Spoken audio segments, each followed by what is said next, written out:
যুবককে এখন দেখবানি কাকার ভালা করবার মারবা না রে, আর অ্যাটাক করে মরবা। মৌলবী পরের মতে বাগুন দিতে দিতে পেটে তেল হইছে, তুমিও তলোয়ার মারবা না, খালি হাঁপাবা।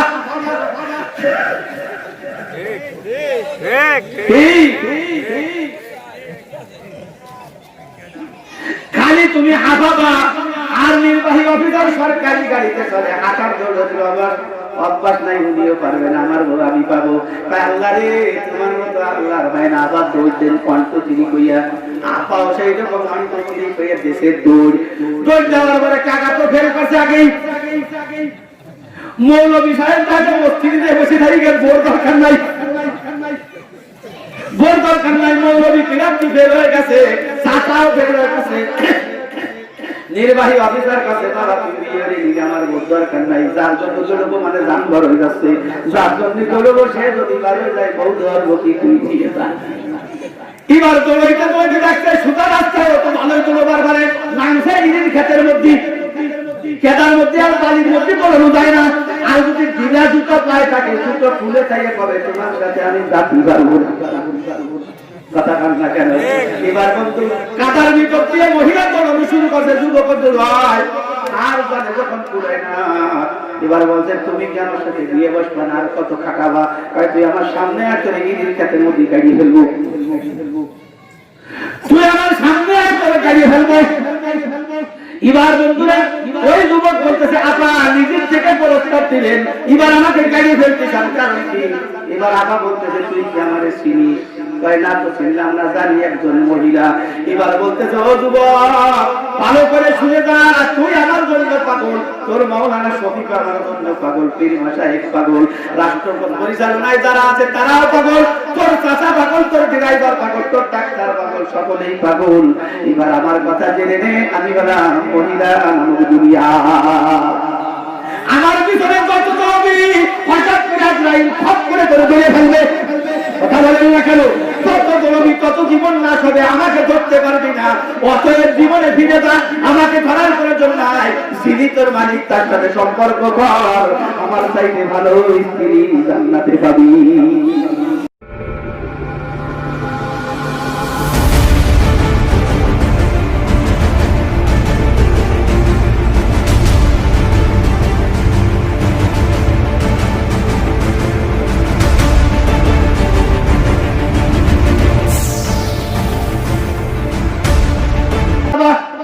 বাড়িতে যাবো, আমার ছেলে পেলে আছে, আমার স্বামী আছে, সংসার আছে, তাদের জন্য রান্না বান্না করা যাবে, ঘর ঝাড়ু দেওয়া লাগবে। দাঁড়াও একটু কথা বলে নেই, তারপরে যাও। এবার বাদশা নামদার আসিয়া ফিরাউনকে ডাকতেছে, বাদশা নামদারকে দিকে আসো। কোন বাচ্চার দুধ পান করে না, কোন মহিলার দুধ পান করে না, এনার দুধ পান করছে, এখন তো চলে যায়, কি করবো? ভাই মহিলা তুমি জাতি পারবা না, তাই কেমনে থাকবো? বলছে রাষ্ট্রীয় মেহমান হিসেবে থাকবা, আর আমাদের বাচ্চা পাইলে তুমি সুন্দর করে লালন পালন করবা।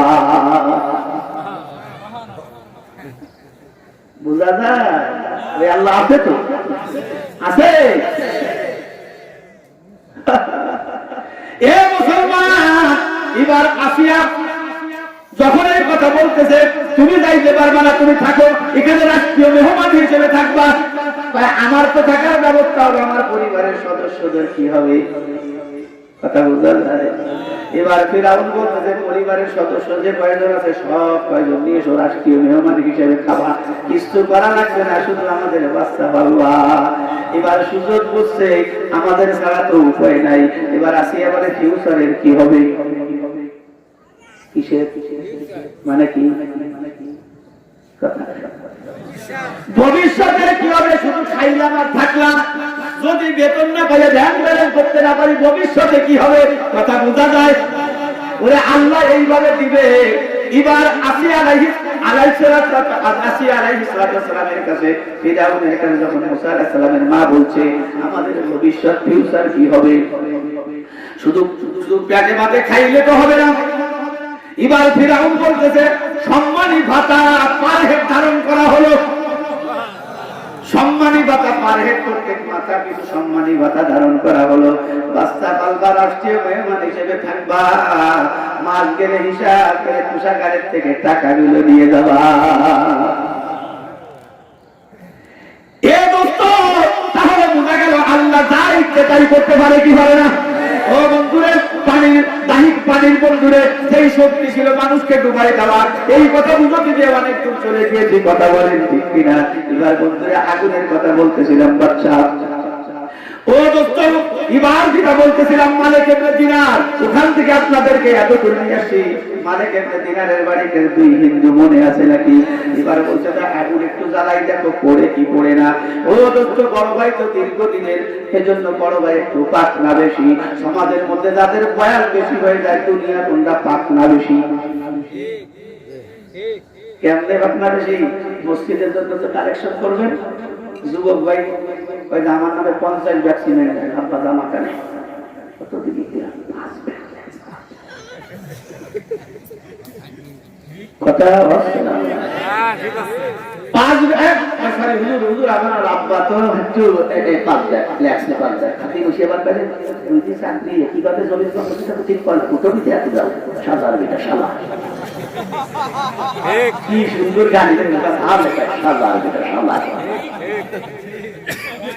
সাথিয়ার মাথা তুই ঝাড়লে কি কথা ওরা করতে দিব সবাই করছি, আমি বসে রয়েছি সেই জায়গায় সিমেন্ট লেয়াতি দেয় বাতু করে বাতু করবো তারা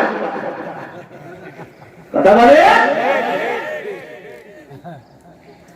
এবার বন্ধুরা, যার কত বয়স বেশি দুনিয়া সে পাকনা বেশি, যাদের বয়স কম দুনিয়া অত পাকনা না। এই জন্য একটা উদাহরণ দেখবেন, 4 দিন আগে গাছ লাগাইছেন, 4 দিনে উঠে যায় 40 বছরের হ্যান্ডিক্যাপ। এই এলাকার সব মানুষ টান দিয়ে উঠবে না, কারণ শিকড় অনেক তলে চলে গেছে। বয়স যাদের বেশি হয়েছে, দুনিয়ার মহাব্বতের শিকড় অনেক দূরে চলে গেছে, দুনিয়া ছাড়তে চায় না, কেউ দিতে দিতে চায় না।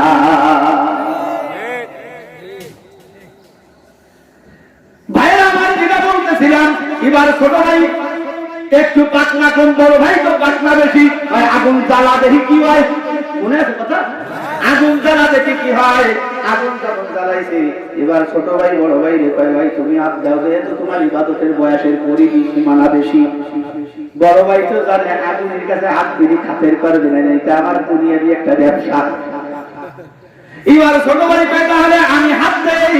এবার যখন হাত দিয়েছে, দেওয়ার সাথে সাথে আগুনে পুড়িয়া আঙ্গুল কালো হয়ে গেছে। ছোট ভাই এখন আর শিবা নাই, ইবাদত নাই, লাঠি মেরে আগুনকে ফেলে দিয়ে কয়, জীবনে আর তোর কোনোদিন ইবাদত করবো না। বাড়ির কাছে মালিক ইবনে দিনার, ওর কাছে যাই কালেমা পড়ে আল্লাহকে এক বলে মানবো, আর ওই আল্লাহর ইবাদত করবো। বড় ভাই চল আমিও যাই। বড় ভাই বলতেছে চল আমিও যাই। এবার দুই ভাই যখন মালিক ইবনে দিনারের সামনে বসছেন, বসার পরে বলতেছে কি ব্যাপার, আসছো কেন?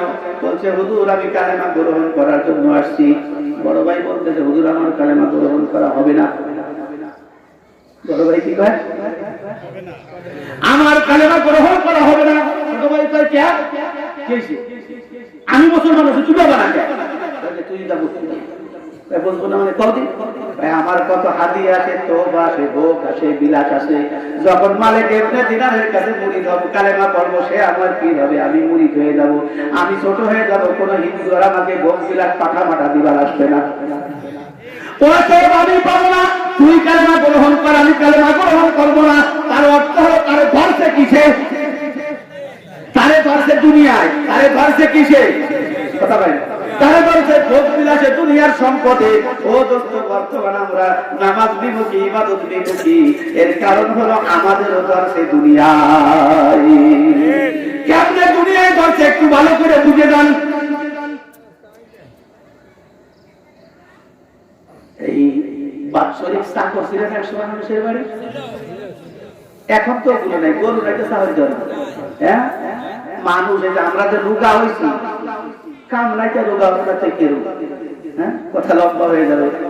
নবীজি যখন মক্কা থেকে হিজরত করে মদিনায় আসছিলেন, তদানীন্তন সময় মিশরের প্রেসিডেন্ট নবীজিকে চিকিৎসা করার জন্য, মুসলমানদের চিকিৎসা করার জন্য একজন ডাক্তার দিয়েছিলেন বিনা পয়সায়। ডাক্তারের ফিরও টাকা দেওয়া লাগবে না, ওষুধেরও টাকা দেওয়া লাগবে না। ওই ডাক্তার তদানীন্তন সময় মিশরের মধ্যে সবচাইতে বড় ডাক্তার ছিল, তার নাম ছিল মুকাউকেস। এই মুকাউকেস মদিনায় আসার পরে নবীর সঙ্গে দেখা করছে যে আপনাকে, আপনার জন্য আমাকে হাদিয়া দেওয়া হয়েছে, মুসলমানদের চিকিৎসা করবো। নবীজি বলেন যাও মদিনায় যাইয়া চেম্বার করো, রোগী যাবে। 6 মাস গেছে, একজন রোগী নেই, একজন রোগী দেখা হয় না। পরামর্শ করতে যাই, সুবহানাল্লাহ বলবেন না? মুকাউকেস মনে করছে মুসলমানরা হলে হিংসিতে যায়, আমি খ্রিস্টান এই জন্য মনে আসে না, এদেশে থাকবই নেই, অসুবিধা আছে না? আসল জায়গা তো যাওয়ার পারি না। এখন নবীদের কাছে দেখা করতে যে বলছে, নবী আমার আর থাকা হচ্ছে, আর মিশরে চলে যাচ্ছি। কেন? আপনার মুসলমানদের মনের প্রতি ভারী হিংসা। কিভাবে বুঝবে? 6 মাস চেম্বার করছি, একটা লোক ট্যাবলেটও নিতে আসলো না, একটা ওষুধও নিতে আসলো না, পরামর্শ নিতে আসলো না, এবং আমাকে দেখতে আসলো, দেখা করতে আসলো না। নবীজি বলছে যে দেখাও মুকাউকে, তোমার ধারণা ভুল। কিরকম ভুল? বলে মুসলমানদের অসুখ বেশি করে না। অসুখ বেশি পায় না মানে কিছু সিস্টেম আছে, তা করলে কে অসুখ পায় না। এখন ডাক্তারি পেটায় তো ওই প্রেসক্রিপশন আমাদের দেন, ডাক্তারি বলতেছে ওই প্রেসক্রিপশন আমাকে দেন, স্পষ্ট কিন্তু হাদিসে তার মধ্যে লেখা। এখন নবীজি ডাক্তার ও হলো মুকাউকেস। বলেন তো, 1 নম্বর ঔষধ হলো মুসলমান যারা, আমার সাহাবী যারা, উপর যারা তীব্র ক্ষুধা না লাগলে কখনো খানা খায় না। কি লাগলে? কি লাগলে? তীব্র ক্ষুধা যখন লাগে, মানে জন্মের খিদে আর কি লাগবে। এবার বলছি, এটাই ভালো ছিল। জন্মের খিদে যখন লাগে তখন কে রে? তখন খানা খায়, আর খিদে থাকতে খানা খাওয়া ছেড়ে দেয়। 1 নম্বর। 2 নম্বর, নিয়মিত ঘুম করে। 3 নম্বর, পেশাব পায়খানার বেগ আসার সাথে সাথে সুন্দর করে ইস্তেঞ্জা করে। এই জন্য আমার সাহাবীদের, আমার মুসলমানের কোনো রোগ নাই, তার জন্য তোমার কাছে কেউ যায় না। এই যে আমরা যারা রোগী, জন্মের খিদে লাগলে খাই, খিদেই তো লাগবে পারে না বর্তমানে। বাজারের কাছে এখন টোস, আর যদি নির্বাচনের সময় আছে তাহলে বুড়ো কাকাকে খিদে লাগা খাই যায় না। টোসে টোসে তক্তা টোসে পেটায় ভর্তি যাইয়া ওই তক্তায় আপনার তক্তা টোসে ধরে বেড়া দিয়ে দিয়েছে। ঠিক আছে, বর্তমান আমাদের খিদেই লাগে না, তারপরে খানা খাওয়া হয়, ওভারলোড করে খানা খাই, যার জন্য আমরা রোগী। কথা বলেন না কেন? 2 নম্বর, নিয়মিত আমরা ঘুম যাই না। বিশেষ করে যুবকরা সারা রাত ফেসবুক দেখে, চোখ লাল হয়ে গেছে। এখন তার জন্য পেশাব করতে যাইলে অনেকে পায়খানাও করে দেয়। ওরা আল্লাহ সময় সময়ে মাজা যে কোন জায়গা গেছে, প্যান্ট বললি পড়ে যায়, বড়ি তো বাঞ্চে রাখতে পারে না। কথা বল না কে? বিয়ে নেবার বউ চায় না, করার কিচ্ছু নাই, কিচ্ছু নাই, কি যে নাই তা কয় না।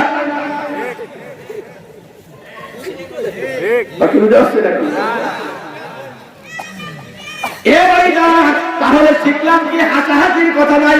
1 নম্বর, যখন ক্ষুধা একটু বাড়াই বাড়াই খাবো, খালি বসা বস খাওয়া শুরু করবো না। 2 নম্বর, ঈশান নামাজের পরে সামান্য কাম থাকলে থাকলেও নতুবা তুমি আল্লাহর নাম নিয়ে ঘুমায় যাও। কিন্তু তোমরা তো ঘুমাও না, আল্লাহ বলছে তোরা জামাতের সাথে নামাজ পড়বি। যুবকরা তোরা তো আমাদের সাথে নামাজ পড়িস না, বর্তমানে জামাতের সাথে মোবাইল দেখিস।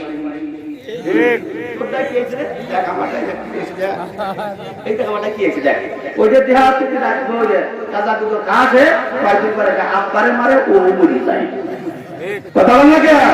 নিশা আছে না নাই?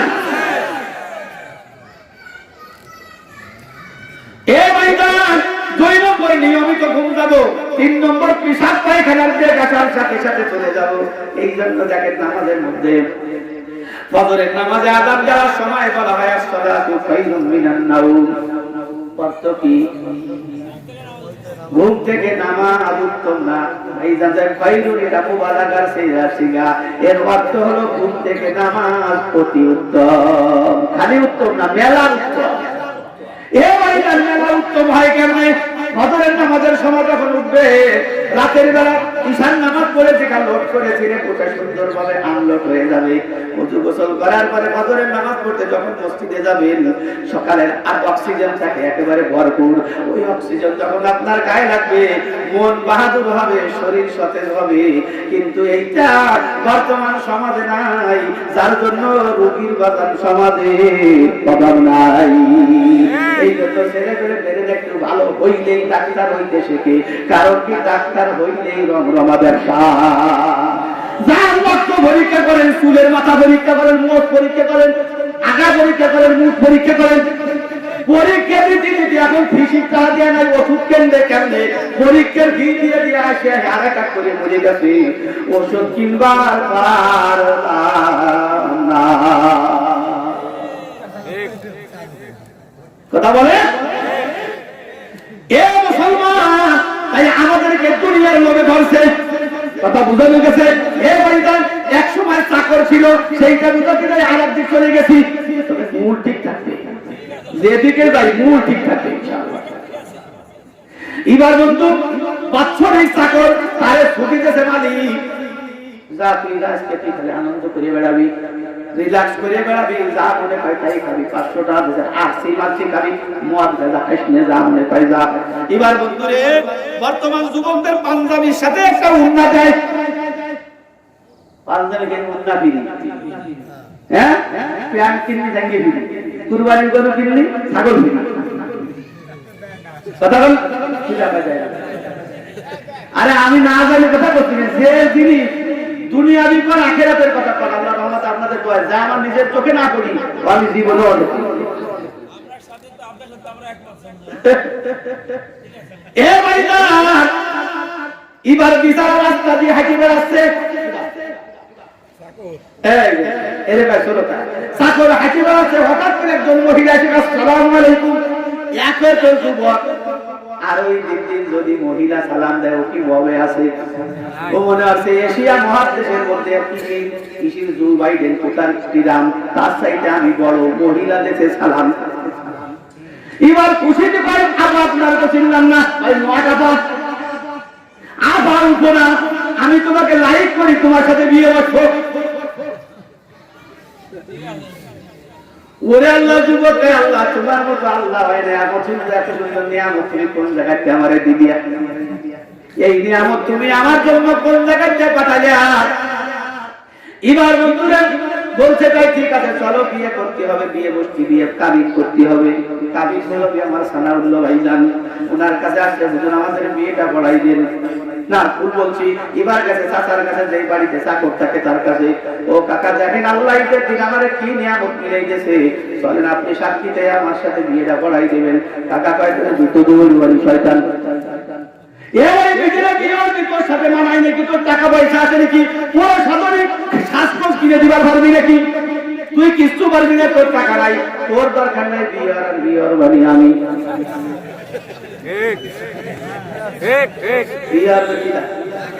ওরা আল্লাহ দুটো টাকা দিয়ে তার দুটো একটাও নাই, দুই ঠ্যাং কবরে সেই টাকাও বিয়ার চাই। এবার যুবক আল্লাহ এই চাচার বাড়ি কেন জানি চাও থাকলাম, যদি একজন যুবকের বাড়ি থাকতাম তারে বুঝতি করতাম, মুরব্বীর একবার যা বোঝে তার থেকে সরে এখন বিয়ে হয়ে গিয়েছে আমার দেবে না।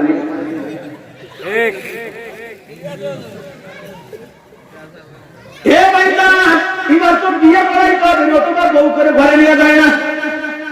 এবার বন্ধুরা চলে গেছেন আমার ভাইজান সানাউল্লাহর মতো একজন মানুষের কাছে, তিনি নিকা রেজিস্টার এখানে দেখা হুজুর আসসালামু আলাইকুম, হুজুর তো খাতাপত্র নিয়ে বসেই থাকে, যে যেটা করে তার কাছে সেইটা মজা লাগে।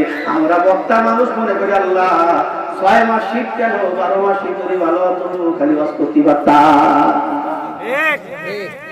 দেখো এ ভাইরা উকিল সাহেব মক্কেল যে বলিয়ে দাও, উকিল সাহেব আল্লাহ মক্কেলটা বলিয়ে দাও, আমার পকেট বলিয়ে দাও, ডাক্তার সাহেব আল্লাহ আমাকে তুমি কি করো রুগীকে বলিয়ে দাও, কথা বলে ঠিক কিনা, চোর সাহেব আল্লাহ সারা বছর খালি অন্ধকার রাত যাও, যার যেটা সুবিধা সে সেটা করে, কথা বলেন ঠিক কিনা। এবার কাবিন মৌলবি বসে রয়েছে, খাতা পত্র নিয়ে যায়, সালাম দিতে আসসালামু আলাইকুম, ওয়ালাইকুম আসসালাম, কি কও হুজুর আমাদের বিয়েটা পড়াই দেন, হুজুর ভাই ছেলেকে, বুড়ো কারা কয় কে আমি পছন্দ হয় না।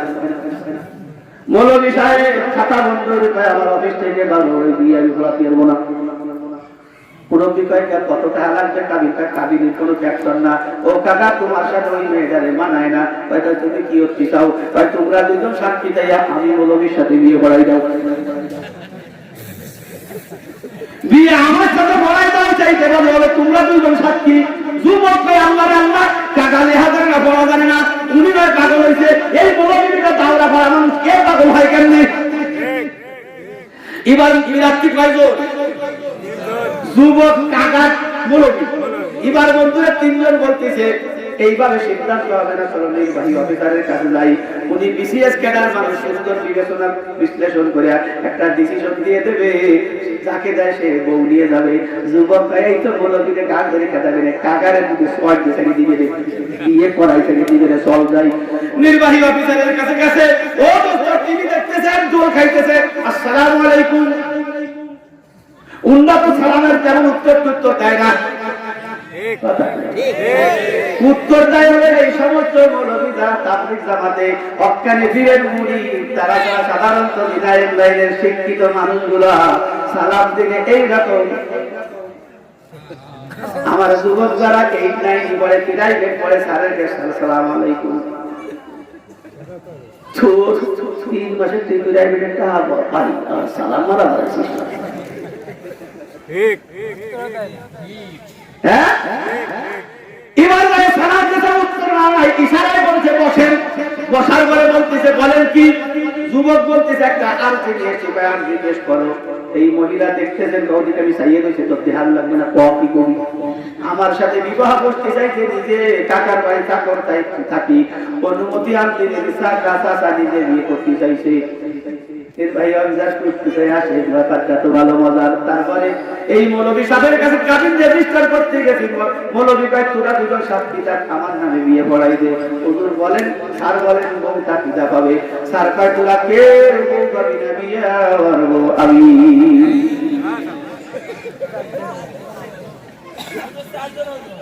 যুবক মানে কোন দেশে আসলাম, মাটি ভাগ হয়, মাটির নিচে চলে যাই, দেন তো কবরে চলে যাই, যার কাছে যাই সে বিয়ে অবস্থায়। এখন মুসিবতে পড়লাম। এবার যুবতী ভাই মুসিবতের দরকার নাই, রাস্তা দিয়ে পড়ে যাবো, সে আমার দরবার পারবে, সে আমার বিয়ে হবে। যুবকটা এখন দেখবানি কাকার ভালা দরবার পারবা না, আর অ্যাটাক করে মরবা। মৌলবী পরের মতে বাগুন দিদি দিদি পেটে দেয়া হইছে, তুমিও দরবার পারবে না, খালি হাফাবা।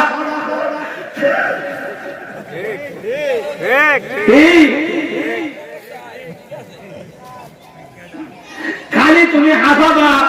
আর নির্বাহী অফিসার সরকারি গাড়িতে চলে, হাঁটার দৌড় অভ্যাস নাই, বুঝিয়ে পারবে না। আমার বউ আমি পাবো। আল্লাহ রে, তোমার মতো আল্লাহ ভাই না, আবার দৌড়তেন কণ্ঠগিরি কইয়া, আপাও সেই রকম কণ্ঠগিরি কইয়া দেশের দৌড় যাওয়ার পরে কাকা তো ফেল করছে আগেই। মৌলবী সাহেব তাহলে মসজিদে বসে থাকি গেল, বোর দরকার নাই, বোর দরকার নাই। মৌলবী পিরাতি ফেল হয়ে গেছে, চাচাও ফেল হয়ে গেছে। নির্বাহী অফিসার কাছে বাবা তুই বিয়ে দিবি, আমার বোর দরকার নাই। যার জন্য দৌড়বো মানে যান বড় হয়ে যাচ্ছে, যার জন্য দৌড়বো সে যদি বার হয়ে যায়, বউ ধরবো কি তুই নিয়ে যান। এবার দৌড়াইতে দৌড়াইতে দেখছে সুতা রাস্তায় তো ভালোই দৌড়বার পারে, নামছে ইরির ক্ষেতের মধ্যে, কেদার মধ্যে আর বালির মধ্যে পড়ানো যায় না। আর যদি ঢিলা জুতা পায় তাকে দুটো খুলে চাইয়ে পাবে, তোমার সাথে আমি জাতি পারবো না। কথা কান না কেন? এবার বন্ধু কাদার ভিতর দিয়ে মহিলা দৌড়ানো শুরু করছে, যুবক দৌড়ায় আর জানে যখন খুলে না। এবার বলছে তুমি কি আমার সাথে বিয়ে বসবে না, আর কত খাটাবা? কয় তুই আমার সামনে আর তোর ইরির ক্ষেতের মধ্যে গাড়ি ফেলবো, তুই আমার সামনে আর তোর গাড়ি ফেলবো। এবার বন্ধুরা ওই যুবক বলতেছে আপা নিজের থেকে প্রস্তাব দিলেন, এবার আমাকে গাড়ি ফেলতে চান, কারণ কি? এবার আপা বলতেছে তুই কি আমারে চিনিস? কয় না তো চিনলাম না, জানি একজন মহিলা। এবার বলতেছে ও যুবক ভালো করে শুনে যা, তুই আমার জন্য পাগল, তোর মাওলানা শফিক আমার জন্য পাগল, পীর মাশায়েখ পাগল, রাষ্ট্র পরিচালনায় যারা আছে তারাও পাগল, তোর চাচা পাগল, তোর ড্রাইভার পাগল, তোর ডাক্তার পাগল, সকলেই পাগল। এবার আমার কথা জেনে নে, আমি হলাম মহিলা মানব দুনিয়া। আমার পিছনে কত নবী হঠাৎ করে আজরাইল খপ করে ধরে ফেলবে। কথা বলেন না কেন? কত নবী কত জীবন নাশ হবে, আমাকে ধরতে পারবি না। অতএব জীবনে ফিরে যা, আমাকে ধরার প্রয়োজন নাই।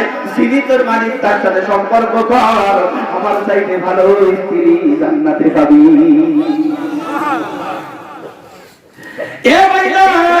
এবার মুরব্বী যে ভাই 70-75 বছরের অগ্নি পূজক, সে কয় আমার কালেমা গ্রহণ করা হবে না, কারণ তার দুনিয়ার লোক।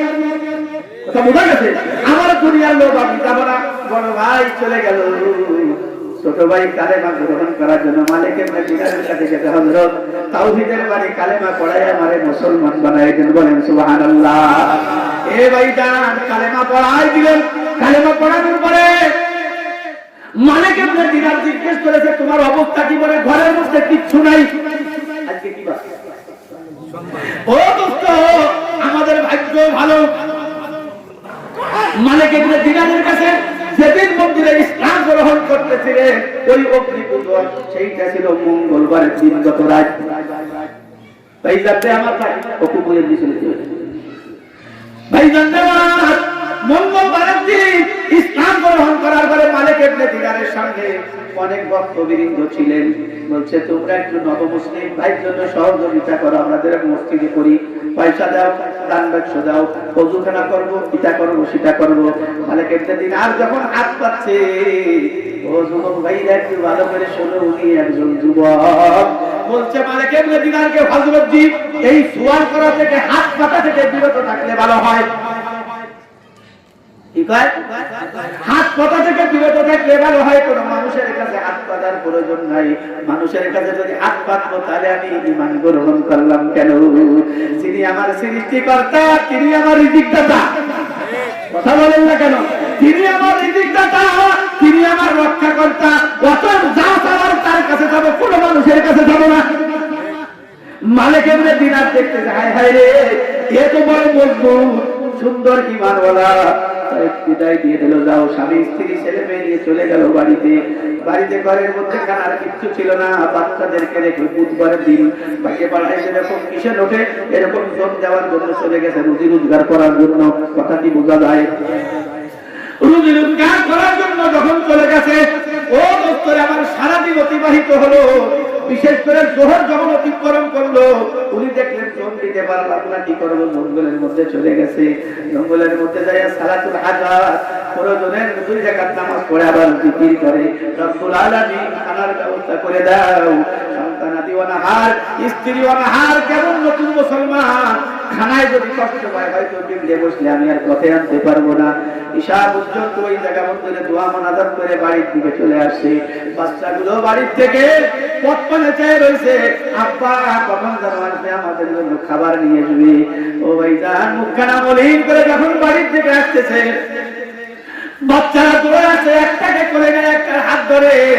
কিন্তু ভাইজান পৃথিবীতে মানুষের যত কষ্ট আছে, নিজের শরীরের পথে যত কষ্ট তাই সহ্য করতে পারে, কিন্তু বাচ্চাদের অনাহার মা এবং মা সহ্য করতে পারে না।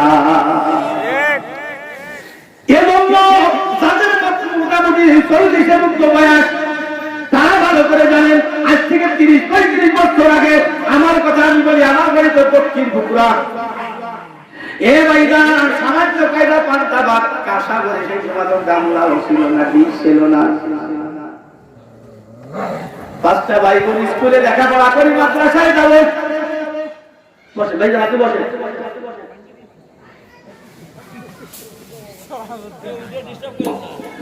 এ ভাইজান এবার যখন আমরা কি করবো? স্কুলে যখন যাবো, তাদের 35 বয়স, তারাও ভালো জানে। আমার কথা আমি বলি, আমার মা কাঁসার একটা যে কাঁসা ছিল মাটির, এতখানি পানি দিয়ে এত কয়টা ভাত দিয়ে শুকনো মরিচে মাখাই দিয়ে বসে বিসমিল্লাহ করে খেয়ে যাও। আমরা যখন খাইতাম একটা রাতবার মা চোখের দিকে তাকায় রেখে, ওদের মনে হয় পেট ভরে না। সন্তানের অনাহার মা বাবা জীবনও সহ্য করতে পারে না, কলিজায় মানায় না। কথা বলে কলিজায় মানায় না। এবার বাচ্চারা যখন আসছে, কোলে করে কাহে করে হাত ধরে বাসার মধ্যে যখন ঢুকছে, বাড়ির মধ্যে ঢুকছে, স্ত্রী বলে কি খাবার ব্যবস্থা হয় নাই? ও মুসলমান, কি ঈমান! নবমুসলিম বলতেছে, স্ত্রী ধৈর্য ধারণ করো, যেই মালিকের কিসের দিয়েছে উনি আমাকে মজুরি দেয় নাই। যেই মালিককে কিসের দিয়েছে উনি আমাকে মজুরি দেয়নি, তার মানে কে? আরো বলে বলেন আল্লাহ। বুধবার অতিবাহিত হয়ে গেল, বৃহস্পতিবারে গেলেন, 2.5 দিন পর্যন্ত বাচ্চারা অনাহার। আব্বার মন কেমন লাগে আব্বাই ভালো জানে। বাচ্চার মুখ ব্যথা দেখলে আব্বা আমার কলিজায় ঘুম থাকে না, তোমার আমার মাথায় ব্যথা হয়, মা বাবার কলিজা ব্যথা হয়, তোমার আমার পায়ে আঘাত লাগে, মা বাবার কলিজায় আঘাত লাগে। কথা বলেন ঠিক কিনা? বৃহস্পতিবারে চলে গেল, আজকেও জোরের ব্যবস্থা হলো না, আজকেও কাজের কোনো ব্যবস্থা হলো না। আমার ভাইজান আজকেও রাতের বেলা যখন ফিরে আসছে মনটা এত দুর্বল, সন্তানগুলো তাকাই চোখের পানি ফেলাই কাঁদতে, আব্বু তুমি কি আমাদের জন্য খাবার ব্যবস্থা করবার, আমরা কি এরকম মরিয়ে যাবো? স্ত্রী বলতেছেন কি ব্যাপার, খানার কোনো ব্যবস্থা হয়েছে কিনা? বলছে যে মালিককে কিসের দিছি আজকেও মালিক আমাকে মজুরি দেয় নাই, আজকেও মালিক আমাকে মজুরি দেয় নাই, হয়তো কালকে জুমার দিন শুক্রবারে দিতে পারে। স্ত্রী বাচ্চাদেরকে কোন রকম ঘুমায় দিল, স্বামী স্ত্রী দুইজন নামাজে দেওয়াইছে মালিক। এইভাবে যদি আমাদেরকে খুদা খুদা দিয়ে তুমি পরীক্ষা করো, ওয়ালা নাবলুওয়ান্নাকুম বিশাইইন মিনাল খাউফি ওয়াল জু, এ বান্দা বান্দী তোদেরকে আমি আল্লাহ খুদার যন্ত্রণা দিয়ে পরীক্ষা করব। সারা রাত ঘুম নাই, কখন শুক্রবার আসবে কাজে যাব, চলে গেলেন শুক্রবারের জুমা পর্যন্ত কোনো কাজের ব্যবস্থা হলো না। সুন্দর করে ওযু করে মসজিদে ঢুকলেন, আল্লাহর বান্দা নব মুসলিম। সব মানুষ যখন নামাজ পড়ে চলে গেল, কারো কাছে হাত পাতবে না, একমাত্র আল্লাহর কাছে ছাড়া কোনো ব্যবস্থা হলো না। জঙ্গলের মধ্যে যাইয়া ইস্তেগফার করে, মালিক 35 বছর অগ্নি পূজা করছি, এই জন্য কি তুমি আমারে মাফ করবে না? ও মালিক 35 বছর পর্যন্ত শিরক করেছি, এই জন্য কি তুমি বেজার? এত ক্ষুধার যন্ত্রণা দিয়ে তুমি কষ্ট দিচ্ছ কেন? তুমি যদি মাফ না করো তো আমি কার কাছে যাবো? হর গরিবে নেকো তু তৈয়ার হ্যায়, हर गरीबे को तू तो यार है, जो ना मांगे उससे तू बेजार है, जो ना मांगे उससे तू बेजार है। और रब्बे करीम তুমি প্রতিশ্রুতি দিয়েছো, উদউনি আস্তাজিব লাকুম, হে বান্দা তোমরা আমাকে ডাকো, আমি তোমাদের ডাকে সাড়া দিব। আমি তোমাকে ডাকতেছি, আমি মুশরিক ছিলাম, এই জন্য কি তুমি আমাকে কবুল করছো না? ও মালিক খোদার কষ্ট দিও না, তুমি আমার খানার ব্যবস্থা, বাচ্চাদের খানার ব্যবস্থা করো। ঈশার নামাজ পড়ে কোনো খানার ব্যবস্থা হলো না। এ ভাইরা খানার ব্যবস্থা হলো না, এবার কি করেছে? নিজের জামাটা খুলছে। আজকে স্ত্রীকে কি বলবো? জামাটা খোলার পরে গলার এই জায়গা সুন্দর করে বাঁধছে, বাঁধার পরে বন্ধুরে আমার বস্তার মতো বানাইয়া বালি ঢুকাইছে। বালি ঢুকানোর পরে চিন্তা করছে, বলবো কি ব্যাপার? বলবো মালিক আজকে কিছু আটা দিছে।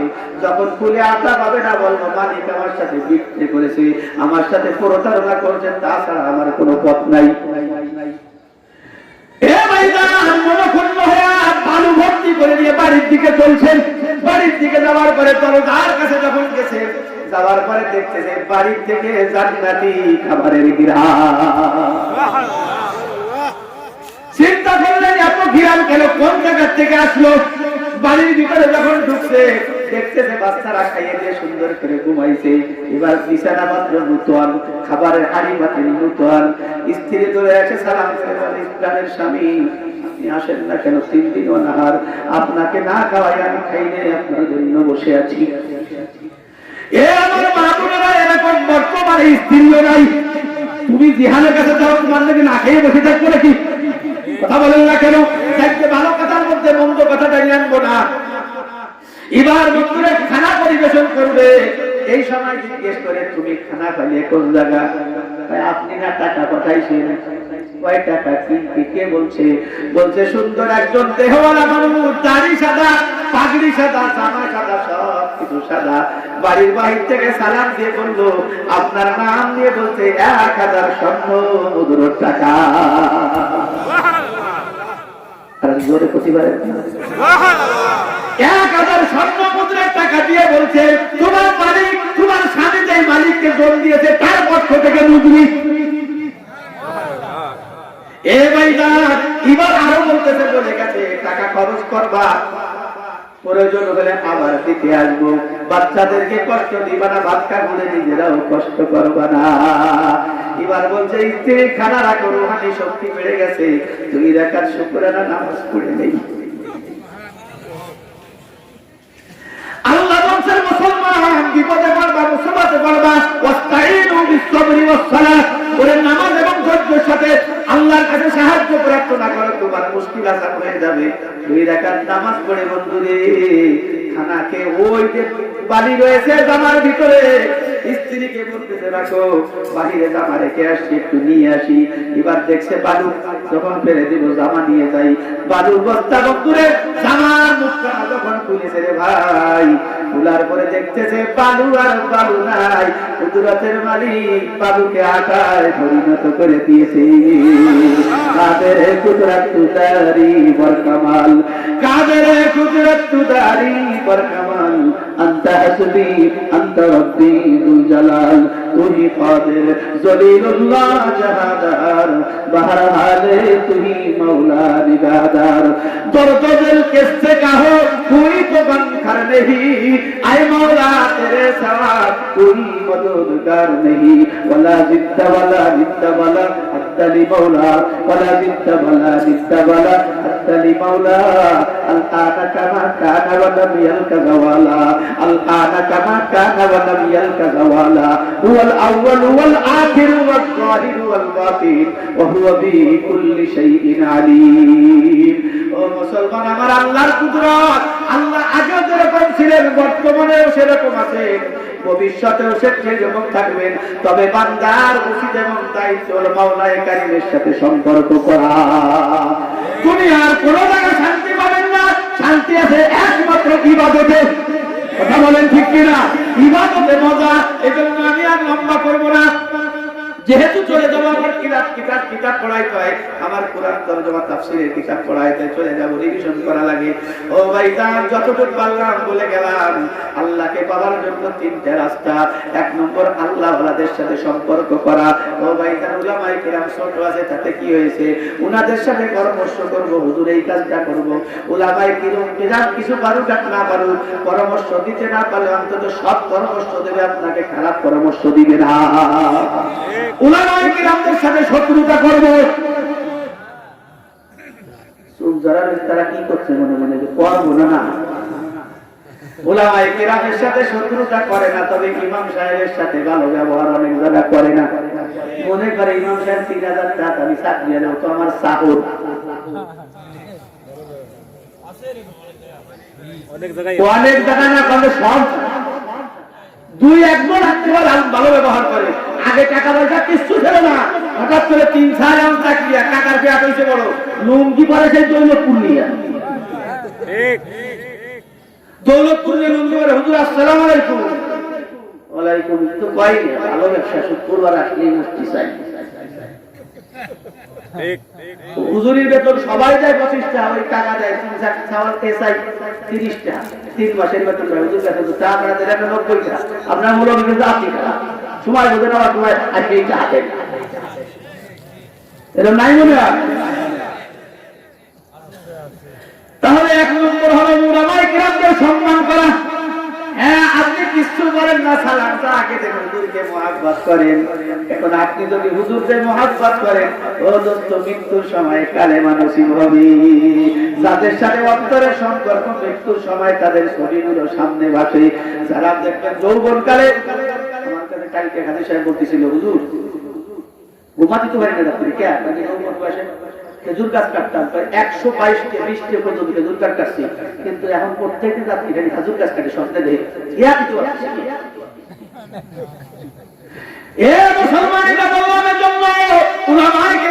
সম্পর্ক থাকবে, ইবনুল কায়েসের সাথে সম্পর্ক, আমার ভাইজান সানাউল্লাহর সাথে সম্পর্ক থাকবে। মৃত্যুর সময় দেখবা এই নামগুলো সামনে ভাসে। আমার সুলতান হুজুর রাহমাতুল্লাহ আলাইহি যখন মারা যান, চিনতেন নাকি? মৌলানা খলিলুর রহমান সাহেব আমার সরাসরি উস্তাদ। আমি যতগুলো শের আসার পর হুজুরের কাছে এই ফরদেনামা পড়েছি। আমি যখন মারা গেলেন মসজিদপুরে, ও দোস্তরে শোয়া অবস্থায় একেবারে দুর্বল, হঠাৎ করে বসছে। ওনার ভাই কারি সাহেব কয় করে সয়কে ফেলাই দিবানি, তুই আর দিস না কেন? ভাই ভাইজান কেন? ওই যে সদস্য হুজুরের সমস্যা এই যে সদস্য বুদুল, এই যে যশোরের মহাদেশ বুদুল হাফেজ হুজুর এসে বসে রয়েছে, তুই বসতে দিস না কেন? এই কথা বলার পরে খলিলুর রহমান সাহেব রহমাতুল্লাহ আলাইহি কানটা নয় শুয়ে পড়লেন। কালেমা পড়তে পড়তে বন্ধুরে আঙ্গুল উঠে অবস্থায় মারা গেলেন। ও যত উলামায়ে কেরামের সাথে সম্পর্ক ছিল তার জন্য উনি ওদেরকে দেখেছেন, ওনাদেরকে দেখেছেন। এই জন্য বলবো উলামায়ে কেরামদের মহাব্বত করা। 2 নম্বর এদের সাথে 2 নম্বর হলো তাওয়াবে যিকরুল্লাহ, বেশি বেশি করে জিকির করা। ওরে কোন জিকির যদি না পারি ফজরের নামাজটা নিয়মিত পড়ে আল্লাহুম্মা আজিরনি মিনান নার 7 বার বলবো আল্লাহুম্মা, হে আল্লাহ, আজিরনি, আমাকে মুক্তি দাও মিনান নার, জাহান্নামের আগুন থেকে। এ ভিক্ষুক যদি একবার বলে স্যার আমারে কয়টা টাকা দেন, সারা ভাঙ্গা থেকে গাড়ি ভরে আসছেন দেখবেন। ওই যেমন ছোট্ট মনি, ওর মতো একটা ছেলে ভিক্ষা করে, স্যার আমার আব্বা ফেরা এসেছে, যদি 2 টাকা দেন। সবার মিজাজ একরকম না, সব দূরে যায়। স্যার আপনারা যদি এরকম দূর দূর করে দেন, আমার আব্বার ওষুধ কিনবো কেমনে, আমরা বাঁচবো কেমনে? নির্দয় ব্যক্তি দয়া না করে আর পারে না, 2 টাকা 5 টাকা দিয়ে যায়। আমার নবী শিক্ষা দিয়েছে, উম্মত বেশি যদি জিকির করতে না পারি, ফজরের নামাজের পরে মাগরিবের পরে বলবি আল্লাহুম্মা আজিরনি মিনান নার, ও আল্লাহ তুমি আমাকে জাহান্নামের আগুন থেকে বাঁচাও। নবী বলেন এই দোয়া পড়ার পরে ফজরের পরে পড়ছে মাগরিবের আগে যদি মারা যায়, শহীদি মর্যাদা পাইয়া বিনা হিসাবে জান্নাতে যাবে। মাগরিবের পরে দুনিয়াতে কোনো কথা নাই, আল্লাহুম্মা আজিরনি মিনান নার 7 বার করে নিজের কাজে চলে যাব, 1.5 মিনিটের মধ্যে জান্নাত কামাই করে যাব। এই জন্য দাওয়ামে যিকরুল্লাহ, বেশি বেশি করে জিকির করা। ফজর ফরজ নামাজ যখন পড়ি, হুজুর যখন সালাম ফিরায়, চুপ করে বসে থাকবো না। আস্তাগফিরুল্লাহ আস্তাগফিরুল্লাহ আস্তাগফিরুল্লাহ 3 বার বললো, রব্বি মিন কুল্লি বলা লাগবে না। বুখারীর মধ্যে আছে নবী আস্তাগফিরুল্লাহ আস্তাগফিরুল্লাহ আস্তাগফিরুল্লাহ 3 বার বলতেন। দুনিয়ার যত সাগর আছে, সাগরের ফেনা আছে, আমার নবী বলেন উম্মত ফরজ নামাজের বাদে আস্তাগফিরুল্লাহ যদি 3 বার বলো, সারা পৃথিবীতে যত সাগর আছে, সাগরের ফেনা বরাবর গুনাহ যদি বান্দা বান্দী উম্মতের মনুর পুরুষ মহিলা তোমার আমলনামায় থাকে, আস্তাগফিরুল্লাহ 3 বার বলবা, সঙ্গে সঙ্গে আমার মাওলা খুশি হয়ে ফেনা বরাবর গুনাহ মাফ করে দিবে। সুবহানাল্লাহ। 3 নম্বর হলো তাফাক্কারু ফি খালকিল্লাহ, আল্লাহর সৃষ্টি সম্পর্কে চিন্তা করা। কি? আল্লাহর সৃষ্টি সম্পর্কে চিন্তা করা। শুধুমাত্র বন্ধুরা আমার পেট বলে খেলাম, বাগান করে হাঁটলাম, কোনদিন আল্লাহর কুদরত সম্পর্কে চিন্তা করলাম না। আমার হাতের দিকে তাকান, আর দেখা যায় যারা আরবি পড়তে পারে, এই যে একটা লেখা 1, এই জায়গা আছে 8, কত হইল? পাশাপাশি 1 আর 1 লিখলে 1 2 হয় না? এখানে আছে 18 লেখা। এ ভাইজান এখানে আছে 81 লেখা। বাম হাতে আছে, এখানে ডান হাতে 18, বাম হাতে 81, কত হলো? ক্যালকুলেটর মোবাইল হওয়ার কারণে আমরা হিসাব জানি না। এ ভাইজান 18 আর 81 হয় 99। আমার আল্লাহ সিফাতি নাম 99 তোমার হাতের মধ্যে লেখা। আমার ভাইজানকে দেখবেন, কালকে দেখাই দেবে যে 1, এই যে হলো 8, এই যে হলো 8, এই যে হলো 1। 2 নম্বর হলো আঙ্গুল কাটা সমান নাকি ছোট বড়? ছোট বড়। ও ভাইজান এবার নিচে করলে উপর করলে সব সমান, কথা বোঝা যায়। দুনিয়ার আল্লাহ সৃষ্টি করেছে, কেউ কোটিপতি, কেউ ধনী, কেউ দারিদ্র, কেউ সমান না। মরার সময় সবাই সমান, কথা বলেন ঠিক কিনা? এটা আল্লাহর কুদরত। 2 নম্বরে আঙ্গুল সমান হইলে আমি ভাত খাইতে পারতাম না, নাকে কুচা লাগতো, এই জায়গা দিলে সমান হয়। সবাই যদি ইউনিয়নের চেয়ারম্যান হইতো, মাটি কাটতো পিডা। সবাই যদি চেয়ারম্যান হইতো, কি আবার করতো পিডা। এই জন্য আমার আল্লাহ ছোট বানাইছে, বড় বানাইছে, কথা বলেন ঠিক কিনা? এই জন্য বন্ধুরা আমার আল্লাহকে পাওয়ার জন্য 3টে রাস্তা। 1 নম্বর হলো উলামায়ে কেরামদের মহব্বত করা, ভালোবাসা, সোহবতে যাওয়া। 2 নম্বর হলো বেশি বেশি জিকির করা। 3 নম্বর হলো দোস্তরে আল্লাহর কুদরত সম্পর্কে চিন্তা ফিকির করা। এই 3টা যখন আমি করব, মাওলায়ে কারীমের মহব্বত দিলে আসবে, তখন আল্লাহকে আল্লাহ বললে মজা লাগবে। আল্লাহ তাআলা আমল করার তৌফিক দান করুন, আমিন। না না না, আমি গাড়ি পাবো না, না আমার তো নিজস্ব গাড়ি নেই, না না ভাই, টাকা বলে যে আর ঠিক আছে তুমি আর আমি আবার আসবো, আচ্ছা তুমি যখন বলছো তখন যাব। তাফাক্কারু ফি খালকিল্লাহ, আল্লাহর সৃষ্টি সম্পর্কে চিন্তা করা। হ্যাঁ, আল্লাহর সৃষ্টি সম্পর্কে কত চিন্তা করবে। আলাম নাজআল লাহু আইনাইন ওয়া লিসানাহু ওয়া শাফাতাইন ওয়া হাদাইনাহুন নাজদাইন। আল্লাহ বলে বান্দা আমি কি তোদের চোখ দেই নাই, এই চোখে দেখতে পারিস না?